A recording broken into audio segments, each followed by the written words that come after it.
আসসালামু আলাইকুম। সবাই কেমন আছেন? আলহামদুলিল্লাহ আমরা ভালো। এই তো আমরা চলে আসছি আমাদের ক্ষেতের পাশে। ক্ষেতে দেখাতে আপনাদেরকে।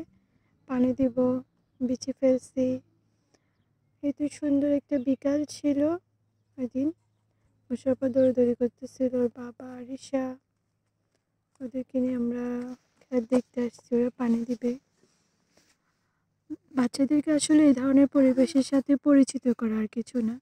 যদি পারেন আপনারাও সম্ভব হলে আপনারা এভাবে বাচ্চাদেরকে পরিচিত করাবেন। যে যেখান থেকে আমার চ্যানেলটা দেখতেছেন সবাই সাবস্ক্রাইব করবেন। আর থ্যাংক ইউ সবাইকে যারা সুন্দর সুন্দর কমেন্ট করেন। এই তো হচ্ছে যে আমরা ক্ষেতের ভিতরে এখন ঢুকে গেছি। এখানে অনেকজনের আছে, আমাদের তো আছে। তো আমাদের তো হচ্ছে যে এর পাশেরটা, যেটা এখনো কোনো সবজি ফল কোনো কিছু দেখা যায় না, ওটা হচ্ছে যে আমাদেরটা পরিষ্কার করে যাওয়ার পর আমি হচ্ছে যে ওই দিনেই গেছিলাম। আর যাই না, এরপর প্রতিদিন তো আরিশার আব্বু আসে, পানি দেয়, তারপরে বিভিন্ন কাজ করে। মাঝে মাঝে আরিশও আসে। তো আজকে হচ্ছে যে আমরা পানি দিতে আসছি মেন সবজিতে।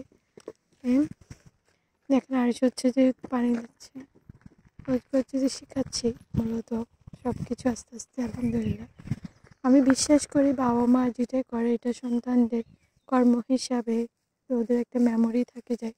পৃথিবীতে আল্লাহ ওদেরকে যেখানে নিয়ে যাক না কেন, কোনো না কোনো কাজে ওদের আসে, এটা আমি বিশ্বাস করি। তো হচ্ছে যে পানি দিচ্ছে, মোশরাফাও পানি দিবে, লাফাচ্ছে মোশরাফা বাবার সাথে। তো ভিজে গেছে একটু করে। প্লিজ যে যেখান থেকে আমার চ্যানেলটা দেখতেছেন